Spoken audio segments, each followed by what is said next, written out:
Hello, and welcome to my Doomsday Bunker. My name is Luke, commonly known as Prep Zone Rise, and welcome to the Prep Zone. Together, we will not only survive, no, we will thrive, and yes, indeed, we will rise. So from the Prep Zone, we will rise together, fam. Anyways, welcome to my Doomsday Bunker. Luke, making TikToks, and I guess affiliate marketing through my website, Prep Zone Rise, and of course the generous support of my Patreons, I'm able to have this be my full-time job. I don't know, probably about 5 or 6 months ago, I quit my job. Actually, the video's on TikTok somewhere. My full-time sales job at Xerox, where, I made a pretty decent living. And certainly, my income has slimmed down since then, but this is my job. And bringing not just emergency preparedness information to the general public, helping people get prepared, but also helping people remember the rise part of Prep Zone Rise, the thrive after you survive or while you survive, hopefully, right? And that's what, a lot of my content has been about, both in helping you have a little smile or chuckle even now, but also throughout the hard times to come, hopefully. There's a lot of advice that people get about surviving hard times to come that is very, let's say, gritty, okay? And I think it takes a lot out of what life is and what life is going to be. And for short periods of time, perhaps that's okay. But for the rest of your life, I don't think so. And I think that turns a lot of people off of being prepared. I think that there's a warrior mindset that some people attribute to being prepared that not everybody has, and so they don't get prepared, right? And so that's one of the few things I think is unique to my content. It is very much for the every man and woman, and actually the majority of my audience is women too, as well. And moms have kids to worry about, stuff like that. The dozens of people who are in that situation told me that they're XYZ more prepared because of my content. Really, that's what it's all about at the end of the day. Because, when shit does hit the fan and we lose communication eventually, and I got ideas about that, by the way, long term, I don't know, some way to get back in touch with you guys, some kind of radio network relay. Anyways, that's just an idea. But people have got, once we lose contact, if the grid goes down for long term, I'll know, even without being able to talk to these people, that at least some of these people will survive for my having existed and the things I've done in my life. And so even if I don't make it, I think that might give me a little bit of comfort in the end. Somebody in the chat is asking how they start prepping. So from 0 to 60, so to speak, with your prepping, start small and don't get overwhelmed. The most simple thing you can do, buy an extra can of food when you're at the grocery store and put it away. A little bit more than you would have bought. Now, the benefit to that is inflation's going crazy, right? So anytime you're at the store, if you have extra money to buy food that won't go bad, you're saving money. It might seem like you're spending too much because you're spending more at one time, but next time you go to the store, it's very possible that thing you're going to need is going to be more expensive than it is today. So, if nothing else, you're making an investment in yourself, in your future finances, okay? And your future food security as well. Short of not being able to get food at all at a grocery store in a grid down situation, you're already ahead. But of course, it gives you that benefit. And over time, you'll start to get a little stockpile, okay? A lot of stores, you can get, a can of stuff for $1 and get, a case of $12.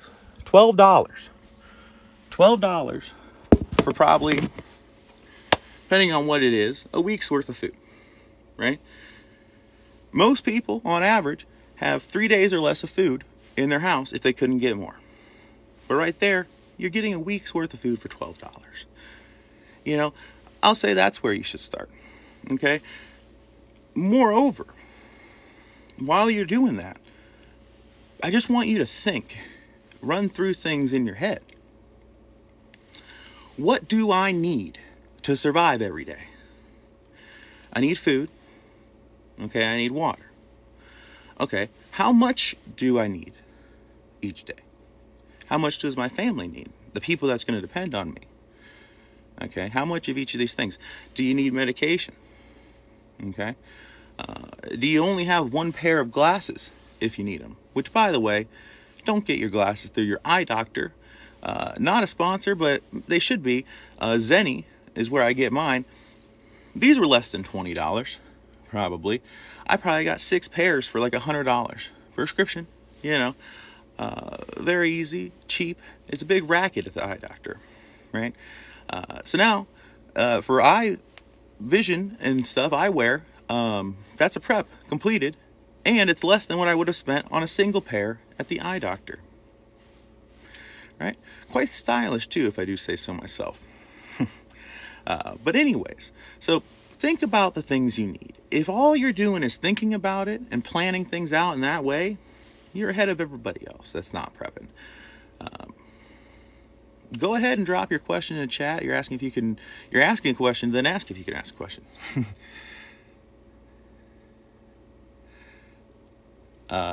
Somebody's asking if the White House government omitted from its Second Amendment.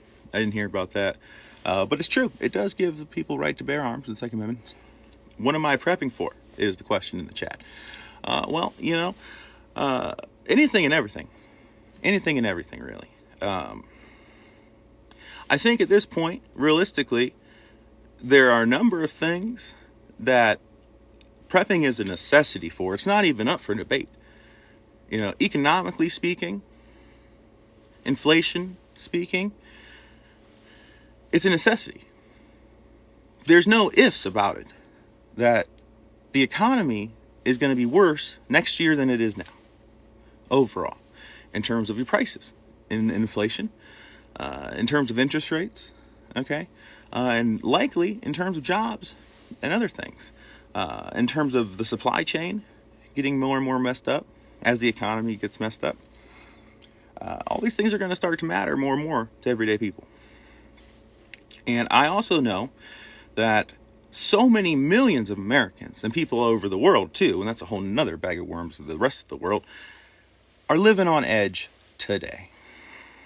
And I know how many of those millions, at least, will fall off that edge between now and next year. And desperate people, and I say this all the time, desperate people do desperate things.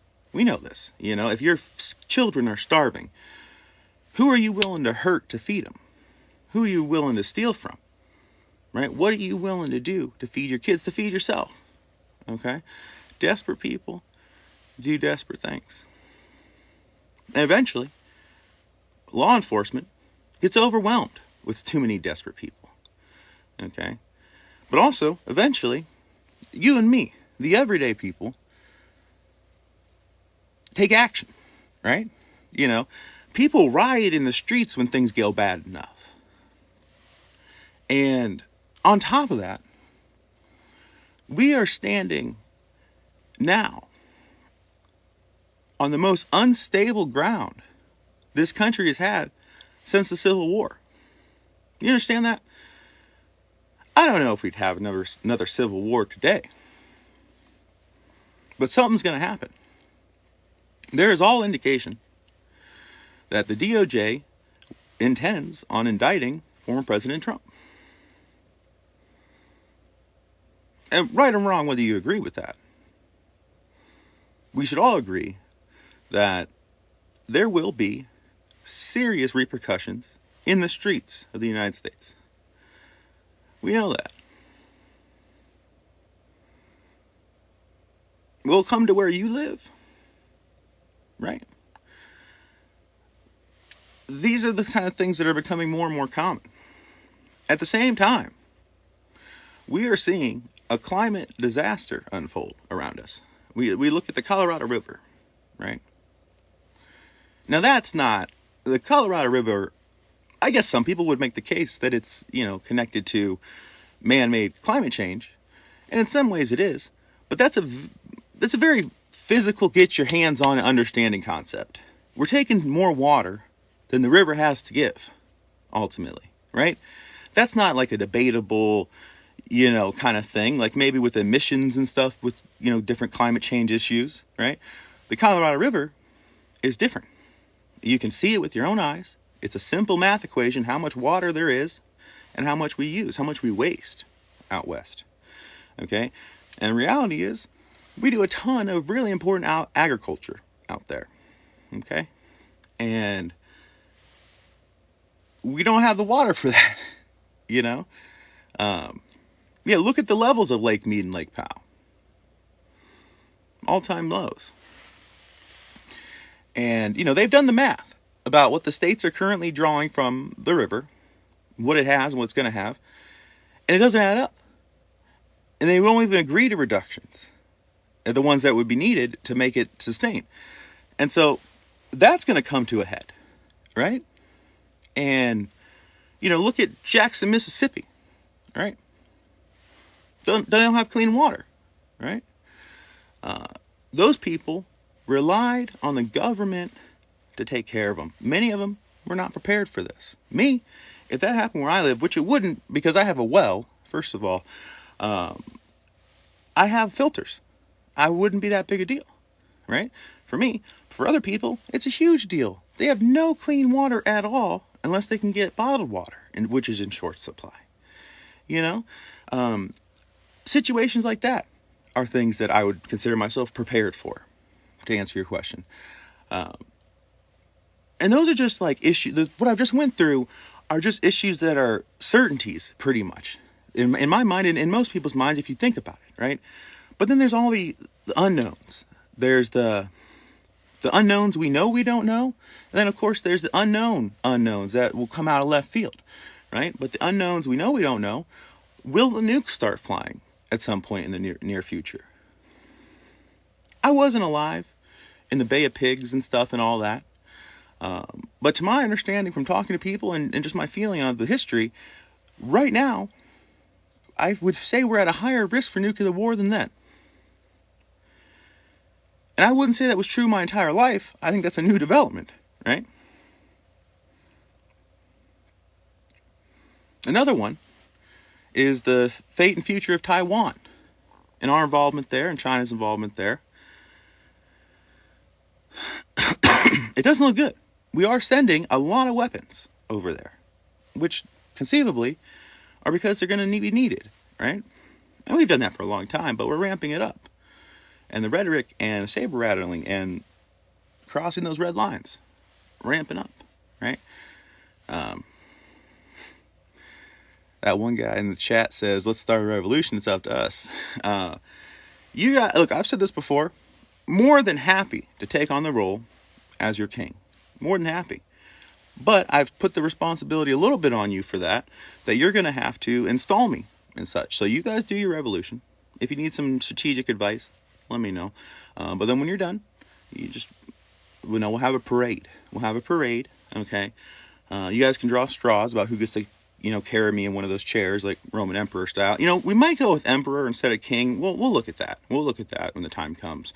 But you guys got some work to do before then, so, and I do recommend the guillotine method.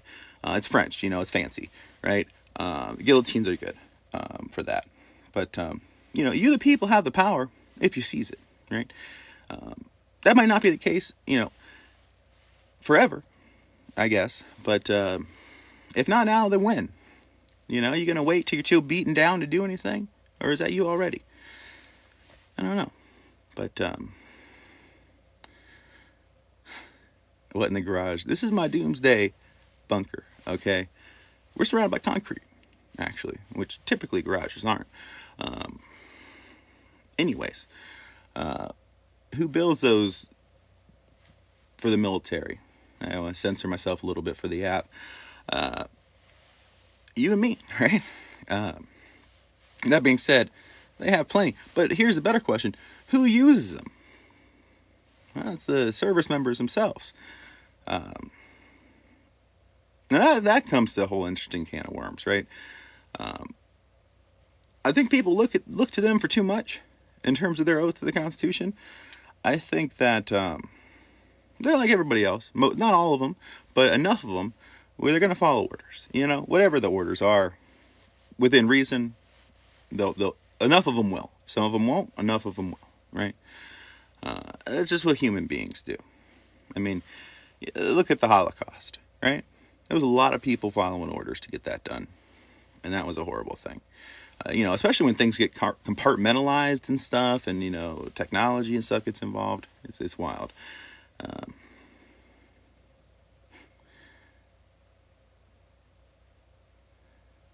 Yeah, somebody's bringing up Flint, Michigan. Yeah, Flint is a great example. But there's cities all over the country. Flint got the media, but just about damn near every country or every city in the country has a lot of lead pipes problems, lead in the water problems.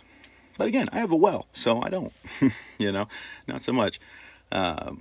Maybe a pretty good well, a little bit of iron, which, I'll take it. I've thought about trying to do some forging with the iron that comes out of my well, and make something out of it. I think that'd be funny. It'd be funny to make like an iron, cup to put water from the well in, But anyways, I digress. But so anyway, there's the unknowns, right? Solar flare or coronal mass ejection, right? Which essentially would function like an EMP, frying all electronics. But short of that, it could also just fry all of our satellites. It could damage some satellites and have them crash into another one, which creates a kind of a feedback loop or domino effect is probably the right way to think about it, where one of them shreds up and those pieces go out, hits another one, shreds that one, all the way around till all of our satellites are gone. And then we just have this debris field all around us that's so thick and dense that you can't have anything up there. So no more GPS, no more internet, no more cell phones, right? At least not the way you think of them now. That's a very real possibility, right? And I'll also add that a lot of our modern economic structure utilizes such things. Utilizes us being able to have satellites up there. Banking and stuff, your credit card reader, right? All these things use the internet. And while we could still have some limited form of that without satellites, and we can also do some other sketchy things, which would involve weather balloons, basically, not quite as high as satellites, but you just need something pretty high to bounce things off of. You can do that with balloons if need be. It won't be as good, right? But so anyways, the more satellites we put up there, the more likely that is to happen. I would hazard a guess that it will happen eventually, unless we do something to stop it. And that's hundreds of years, guys, that we would be stagnated. Couldn't space travel very well. We couldn't go anywhere,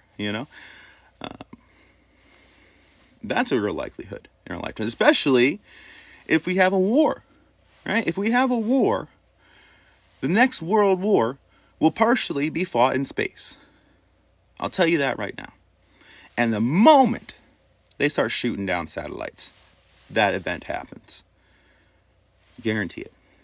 Okay? We've been lucky so far. With a few accidents and not accidents that have happened, we've been lucky. But I'll add, China has at least one, probably multiple satellites right now that have grabber robots on them that will position themselves by one of our spy satellites and can grab onto it and do whatever it wants to it. Okay? That's not good, right? And then Russia has lasers and stuff to take down satellites, so we know. These are not good things, right, to be going on. Have you seen the video we don't really rely on satellites, we rely on sea lines?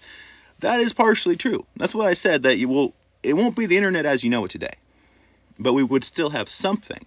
But there would be a period where it would be interrupted and messed up. You know what I'm saying? But short of that, your access to it, even if there is a network that still exists, your personal access through your device would likely be interrupted for who knows how long if they get it back, right? And of course, in that situation, the information still exists. The servers are still out there. All that's on the ground. That still exists, right? But a big crucial part of modern infrastructure would be gone forever. And that would need some adjustments, and it would never be the same. So You know, I don't think most people realize that a complete failure of the internet for a long period of time would probably be the end of our modern civilization as we know it. Mainly because our financial systems are so tied up in this. But so, all of those things are things that you should be prepared for. Because, like I said, the first batch I went through are almost certainly to happen, right? Next one, some of them probably will happen, right? And then, of course, there's the unknown unknowns, the things that are going to surprise us, right? And, you know, things like asteroids and stuff like that from space, we'll put that in that category because we know eventually our luck will run out and one will be coming to hit us, right? The one that's going to hit us, the big one, is already on its way. You know, these things travel forever, right? It's multiple asteroids are on their way to hit us right now. It's just a matter of we don't know how long we got, right? Do we have enough time to get our shit in order enough that A, we can see them all coming, and B, we can deal with them when they come? And I got some bad news in a way for you. They had that impactor mission, which they have another one, DART, but they had one that was made to study what some of these are made of. And it was basically made up of like a loose gravelly material, which isn't exactly what you want for your nukes to be super effective in stopping them, right? So they're trying a mission right now to test, and maybe it's not a test, I think they might just tell us that if it was real, to redirect an asteroid by putting a satellite near it and then having its gravity slowly tug it. You know what I mean? And to see if that works right now. That's the DART mission. But it's a real threat. And again, it's not a matter of if, but when, unless we figure out a way to stop it, which we're capable of doing, I think. We just need to really invest in that. Okay? And so there's that. You know, there's also the risk of something completely out of left field, you know, like aliens or something, which, you know, why are they disclosing so much about UAPs now? Unless we're going to be forced to know soon anyways, and they want to be able to say, hey, we told you, you know.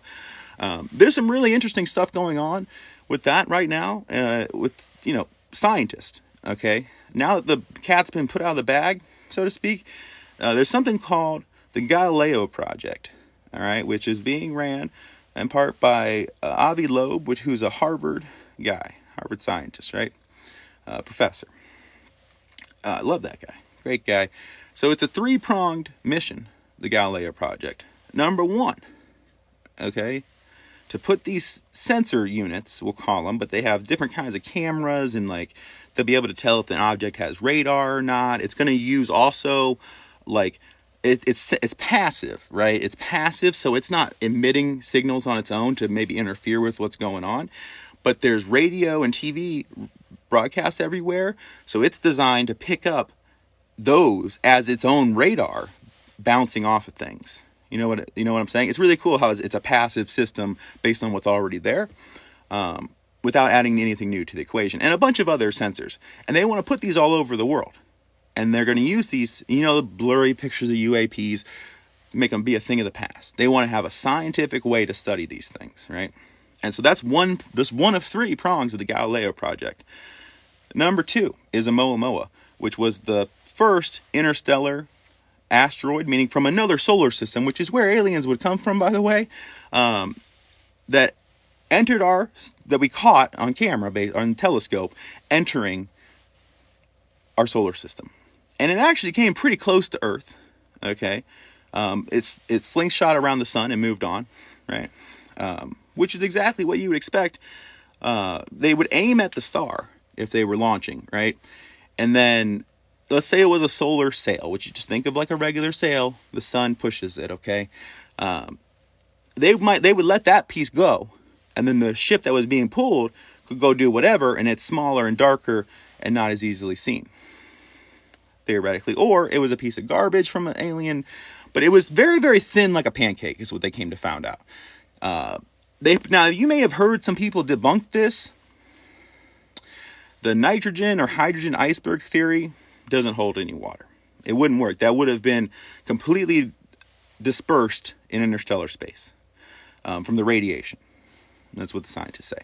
So we're pretty sure there's something really weird about this thing. So they want to catch up to it, is the second prong of the Galileo Project. They want to catch up to this to see if it's an alien object and what we can learn from it.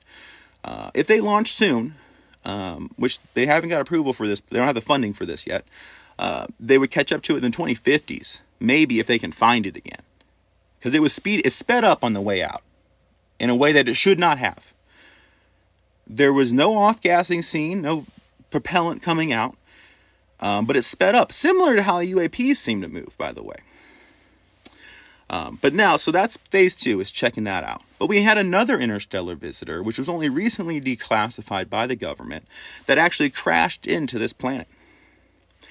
And we recently learned that it was made of a metal harder than iron, which is unusual for an asteroid, which are typically made of iron or something weaker than iron. So it's probably about 2 meters or so, they think, the surviving bit of it, and it's in the ocean off the coast of Papua New Guinea. So they've designed this big magnetic rake thing that they're going to drag behind a boat on the seafloor until they catch this thing, the remains of whatever it is. And so maybe it's an asteroid, and they could say that, but it's from another star system, guys. It's the first chance to study something not from here, but it may be an alien probe of some kind. And that would be something, right? That would be cool. But what it means might not be so cool. Why are they probing us? You know? Is that an advanced scout? Are they already here? You know, with the UAPs and stuff. Who knows? Who knows with that? That's what I'm talking about, unknown unknowns coming out of left field. There's weirdness going on in that space, is what I'm saying.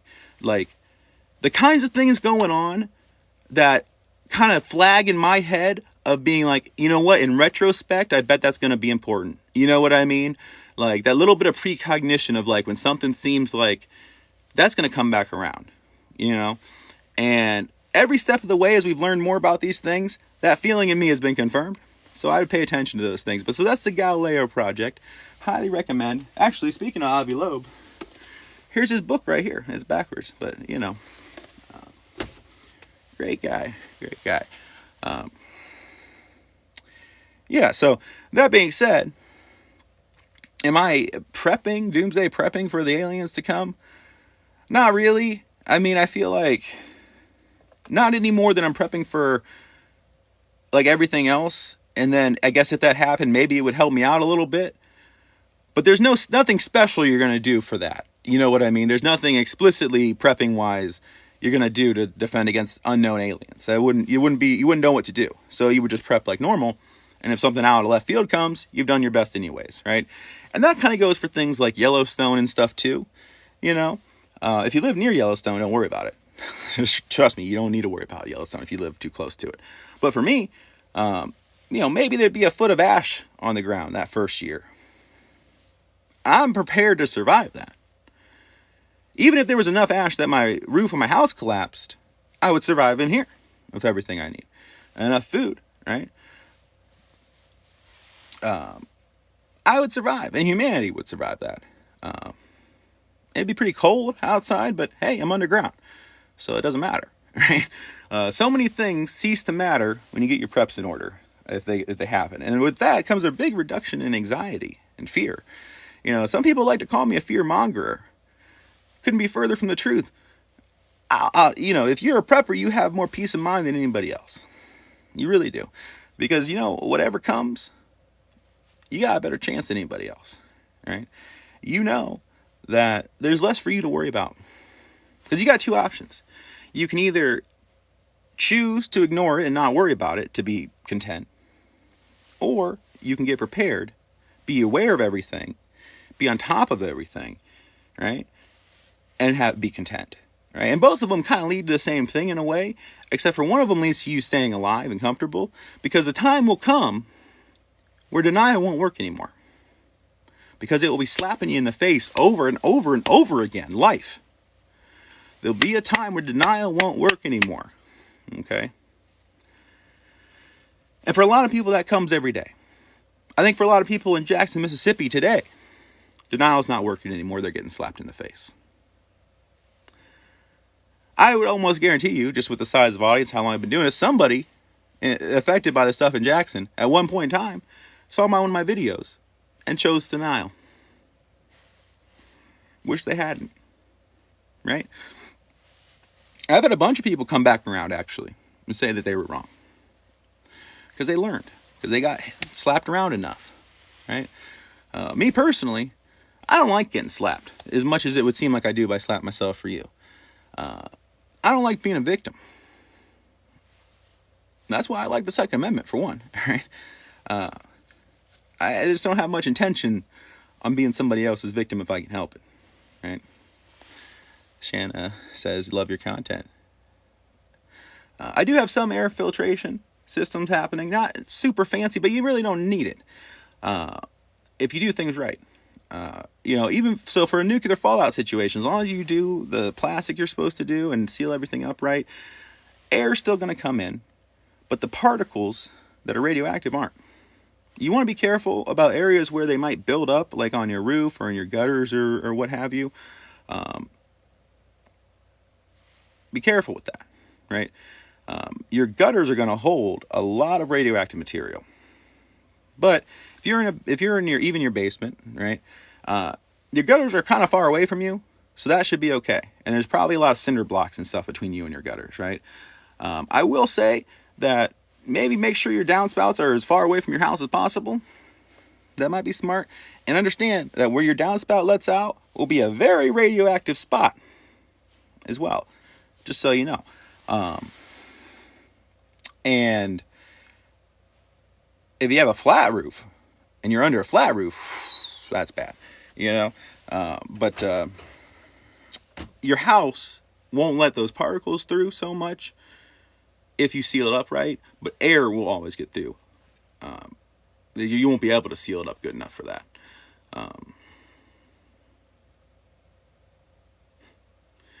Thank God you live in an area where they don't put gutters up. That's weird. It's weird that an area like that exists. Does it not ever rain? Like for your foundation? Because you don't want water hitting right next to your foundation. That's why you have gutters. It's to get that erosion away from your foundation. And for this scenario, if you're in your basement and you don't have gutters, all the stuff from your roof is making a box around your house, very close to your basement windows, conceivably, just piling up right there throughout the rain and the fallout. So it's a lot closer to you than if you had gutters on and that downspout was far away. All around you, really, at that point. So keep that in mind. Gutters are your friend, for sure, in that situation. You lived in the city, no basements. Cities have undergrounds. You don't have to own them, I guess, in a situation like that. But know them. Know where they are. Know how to access them. And keep in mind, you own a pair of bolt cutters. That opens a lot of doors for you, literally, right? Also, just beat the doorknob off of something if you have to. Like, I've had that where I've been locked out, and I just took, like, a big metal rod or rock or hammer or something. I just pounded the doorknob off, and then you just reach in there and open up the mechanism, and you're in, right? And I tell people that if you're in that situation, planning on having to do a bug out situation on the fly kind of thing, have your bolt cutters and your whatever you want to get in. A grinder, a battery grinder is going to be your best friend for sure. But also have some self-drilling steel screws and drill and lock hasps and padlocks. So once you get into that place, if you want to make it a shelter, you can reseal it back up. If I drink rainwater, will I get superpowers? Hey, Nate. I don't think you will. Well, you will, but for a very limited period of time. You'll have the power for your organs to turn into liquid. That's kind of a superpower, It really is a superpower when they can turn back, to be fair. But I think that it's not a power I would want. But if you want it, you can have that. You might also, if you have time before it takes you, for your hair to fall out, if that's a power. Radiation burns on your skin. It's almost like you're a chameleon. You know, you're able to shapeshift very specifically from a regular person to a person covered in radiation burns. Yeah, one way. All these things are one way, unfortunately. But so those are some powers you can get from radiation, to be fair. Now the Hulk, that was a very special kind of radiation, we'll say. Although they called it gamma radiation, I think, which is one of the things you're going to be experiencing in a nuclear war. You're going to experience beta and gamma. Gamma is the stuff that's really penetrative and really damaging. Beta is the one that's not very penetrative, but will burn you. It will burn your skin, right? So, you know, if it's on the other side of the wall from you, the gamma will penetrate deeper and affect you more. Beta can be stopped by almost anything. A very thin amount of material will stop beta. But beta is what gives you the skin burns. Gamma is what will turn you to liquid, basically, right? Both of which are present in nuclear fallout, which is, again, dust that you're trying to avoid. Some of it you might not be able to see, by the way. So, looking around the houses at no gutters. That's an interesting thing. You don't like that power? Well, I don't make the rules. I don't. We could leave it at further testing needed, if you like. Because truly, if you do it to enough people, maybe one of them will get a really cool superpower out of it. And, you know, plenty of people have been irradiated, but maybe just not enough to hit that magic number to get that one, right? But good news on that front. It kind of looks like there might be testing in the future at a pretty big scale of that. So we'll find out. We'll find out. And, you know, it's like the lottery, right? Your odds of winning the lottery are pretty small, but people win all the time. You live in Chicago most of your life. You had gutters. It's so weird. Huh. Yeah, gutters are good, you know. Definitely gutters are good. I mean, if it's not a nuclear war, your gutters are a ready-made rainwater collection system. Which, by the way, Nate, if that ever happens, take the opportunity to separate the pipe from your gutters to your tank. At that point, you know, if you cover your tank, and honestly, if you had something built like a, 4-post and a roof, that will keep your tank perfectly fine. It will keep everything off of it, right? But if not, you just don't want stuff sitting on or around it. You can accomplish that with a tarp if you're willing to go out there and move it in PPE, which that might not be the smartest thing. The roof over is probably better. Also, if you have that in the winter, take you a thick tarp and just wrap the outside, and you got that air barrier around it too, right? Lots of benefit of that. What else? You know, if you put some gutters around that thing, actually, you got a little bit more water coming in for you as well. And those gutters, if you ever had to use it for that purpose, the nuclear purpose, you could use those gutters to keep water from making a box around your water tank and have that fallout go down a spout somewhere else.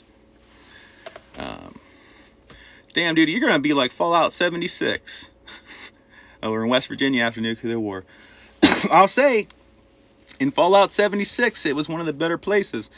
And I like to think so. I gotta think that western side of the majority of the mountains is going to be better because it's away from, the whole metropolis of the East Coast more so. The more mountains people got to go through, the less people are going to be coming your way. And there's going to be mass migrations into place. Because everybody thinks they're going to just escape out to the middle of nowhere. And a lot of people are going to try. The middle of nowhere is going to get a lot more populated for a little bit. Are you hanging upside down? Maybe. You'll never know. You'll never know. Well, what else? So one thing I wanted to do is kind of walk through what do you do when you think something's happened, right? Something like we talk about, some of these big crazy events, shit hits the fan. First step, and I'll always tell people this, get with your people. So, my wife's at work right now, right? My first mission really is going to be acquiring my wife, hopefully home, but at least with me in my care, right? And if you have children at school, same thing. Whoever you intend on surviving with, connect with that person. Get physically with them is step number one. And you do other things while you're doing this, right? I recommend information gathering is certainly great to do during this, because you could have a radio going if it's working, or whatever you're able to do, kind of passively get some information about what's going on. So that way you're planning, right? It's definitely the time to be armed at that point in time if you weren't already, right? And a situation like that, I'll tell you, nothing will stand between me and my wife, but my heart's still beating. You know what I'm saying? Like, if cars don't work, I'm going to walk. If somebody gets in my way, one of us will be on the ground in that situation, right? Nothing should stop you from getting to your loved ones in that situation, right? But so you get them, right? And part of that process, by the way, is having conversations beforehand. If something happens, am I going to come get you? Or are you going to make your way back? You need to kind of have that worked out. For me, I'd probably have to go get my wife. She's in a hospital in the city, As prepared as I am, that might be, if I'm unlucky enough that she's not here when it happens, that's the biggest risk I'll have to take, I think. Is if things are going absolutely crazy, especially if there's no transportation or the roads are blocked or whatever, rescuing her is a risk I will take, and it might be the thing that makes all of this for nothing, right? So if that happens, if on day one I go out to save my wife and get got, whoever finds this, enjoy. I put a lot of work into it for you. But so get with your people and prepare yourself as best you can to do that. Okay?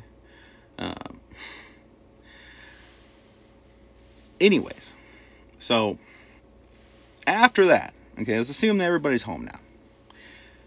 Continuing to gather information is key, right? But also, this is where kind of the custom things come in, depending on what's going on. Is there a nuclear war going on? If so, this is where the plastic up in your house comes into play. If not, if there's not a nuclear war, but yet it's the dead of winter and you have no power and you're going to freeze, also you're plasticking up your house. Basically the same thing. And again, I would recommend multiple layers. So you have your interior perimeter of your house plasticed up, but maybe you have individual room plastic up inside of that. So then you have an air barrier for your heat, and then maybe inside of that room, on top of a mattress, you put up a tent. And inside that tent is your warm space, which you also want to store your drinking water in there if you're in a freezing situation, because your drinking water will freeze and you're shit out of luck there. But if you're keeping that space warm for you anyways, you might as well have your water in there. Same thing with like canned food and things that contain water. Be careful with that as well, freezing over on you. But so, an environmental protection, I guess we'll call that category, is the next thing what can you do to protect you from the hazardous environment you may or may not be in, depending on the type of the disaster. But of course, for most disasters, other people are going to be your primary concern.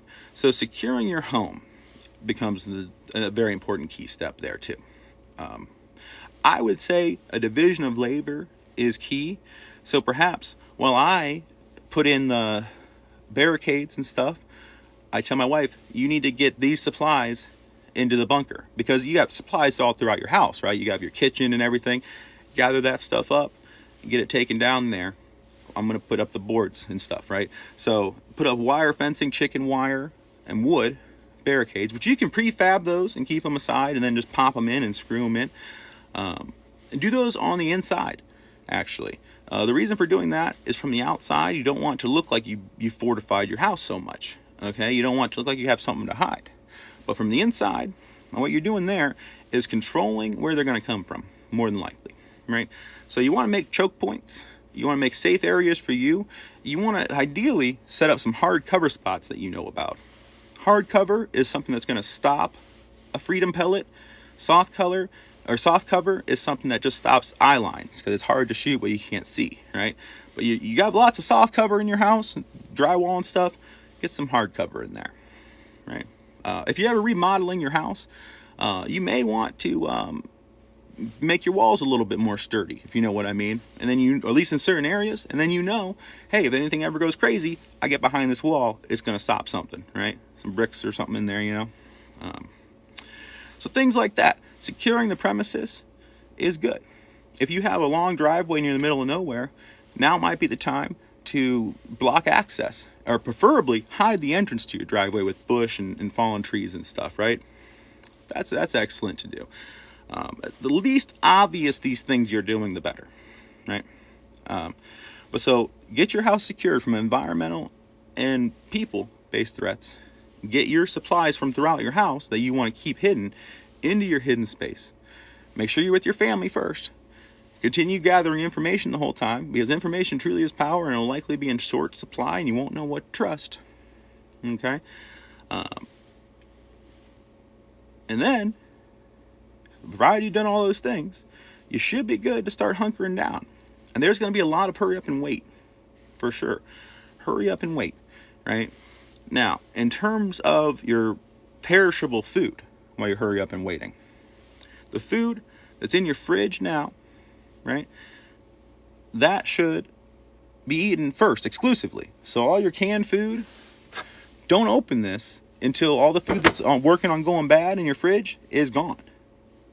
100% of your calories should come from perishable foods for that first little bit. Otherwise, it's wasted, right? Now, once your food does go bad, you may want to use it as scent and just grossness deterrence from looters at various strategic areas. If you just make your yard smell like fucking rotten food, maybe they're less likely to come. I don't know. If you got to get it out of your house anyways, maybe chuck it out there, make it smell. And I would say, as far as when you need to be like fully hidden, at the beginning, you're probably okay to still be like in your house, not in a hidden space, and then be able to get in that hidden space quickly. And that the reason for doing that is that you just have more information about your surroundings, and make sure when you're barricading your windows, leave little spots for you to look out or shoot out, little portals, just little slits where you can see what's going on. I have security camera systems, hooked up to the TV here in the bunker, so I'll still be able to see what's going on pretty well. Backup power for that. And so that's good. That's good. And being able to know when a threat's coming, and you've secured your house enough that it's going to take somebody time to get in. And I highly recommend multiple doors that they're going to go through. The break through one, break through another one. Because you're going to hear that first break-in. You're not going to get surprised, no knocks, okay? They got to get through that one, and there'll be a delay before they're through the next one, typically. Unless they're like driving a dump truck to your house, And that's, that might be something you want all the time, by the way, is having two doors. So consider that. You're not going to be surprised as easily. You're going to have some time to respond, and that time will save your life. Whether that's to get in your position or to hide, So set things like that up. Think smart. Know where they're likely to come from. If you intend on them coming, leave one area obviously vulnerable. And that's where they're coming from, and plan accordingly, right? Having a weak spot in your defenses intentionally can be a highly effective strategy in terms of controlling the enemy. And that's what you need to do. You need to understand, control, and dominate all those who oppose you, right? All those who would do you harm. You can do that. My view is if they're coming, they're not very intelligent to begin with, right? They might have some skills that pay the bills maybe, but they've made that decision. They're lacking something, whether that be common sense or something else, right? So that's an advantage for me right there, because I'm not the one doing that. Home field advantage too, right? Being a prepper advantage, and being a damn good shot, frankly, as well. I've shown some of that stuff on here where I can. But at the end of the day, there is also a factor of luck in all of this. I mentioned at the start there that if my wife is at work, then that's bad luck if that happens, right? If she's home, that's good luck. So luck's always going to come into play. And don't think that it won't. But accept that. It's a serenity prayer, right? Give me the courage to change the things I can by being prepared. Give me the serenity prayer, to accept the things I can't change, like luck, and the wisdom to know the difference. And I think most people lack that last one. But anyways, psychological games with your enemy could be the thing that saves your life, to be honest. It could be as simple, thanks for the gifts, by the way. It could be as simple as slapping some biohazard stickers and tape on your front door, depending on the nature of the disaster. Make it look like it's dangerous for them to enter, just environmentally so, right? Will that work forever? Maybe not. But if your house has that and your neighbor's doesn't, maybe they're going to pick to raid your neighbors instead of you. Too bad for them, right? If you like your neighbors, give them a stick or two. We'll go on to the next house. Maybe you don't like that one neighbor. Stuff like that's real simple and easy. And I think that it's better than not. It's worth doing. And just other, anything that's psychological like that, where it's just more of a chore to get with your stuff than your neighbor's stuff. Will at least buy you time. Might help you get all the way through. Hell, making your house look like it was looted already could help. I don't know about you, but I, for one, intend on absolutely trashing my house when I come in here permanently. Like, just stuff everywhere. You make it so, like, if you have a perfectly clean, organized house, looters can come, get the stuff, get out, right? But if you just trash everything, they're going to have to spend a lot more time searching through to find some of your stuff to take, leading them taking less stuff, because they're very nervous the whole time they're there. They're in danger. They want to be in your property as little time as possible because they're afraid. Because there's also other looters that might come at that point in time too. Not even just the person's house it is, right? So making their job harder for them while you're hiding away, that's great. That's great. Maybe you have somebody in your family that's a diabetic, right? And so they have a lot of used insulin needles. Hell, save those up, right? And then, look, if you are going to loot a house and there's used needles all over places, you might be a little weirded out and not want to get in deep with that, right? And you can do other stuff too, like some Home Alone level shit if you want. Yeah, the secret room is where you're going to hide while they do all this stuff, right? The good news is, while there would be a lot of like uncontrolled fires and stuff, because there'd be no fire department and, there's people doing things and whatever, the disaster was too. It's like, some people will just be psychopaths and start burning houses. True. However, most of the time there's no reason to do that, and you're wasting the resource to do it, but also you're wasting that whole house worth of resources as well. It's not a very logical thing for somebody to do unless they know you're holed up in there. But if you're hiding, they loot, they don't get a whole lot, they move on, they ain't going to waste their time, right? At least in the short term, I would expect that to be most cases of looting in a neighborhood. They're not just burning down every house. But also, it wouldn't hurt you to be prepared to put out a fire, right? Because if they're setting on a fire, it's probably on their way out when they're leaving. And if you go up there and, better than nothing, right?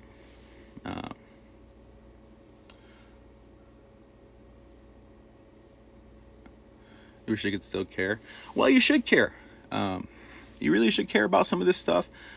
Just in at least the level of care that you're getting a little bit prepared. I said at the start, just pick up an extra can of cheese when you're at the store.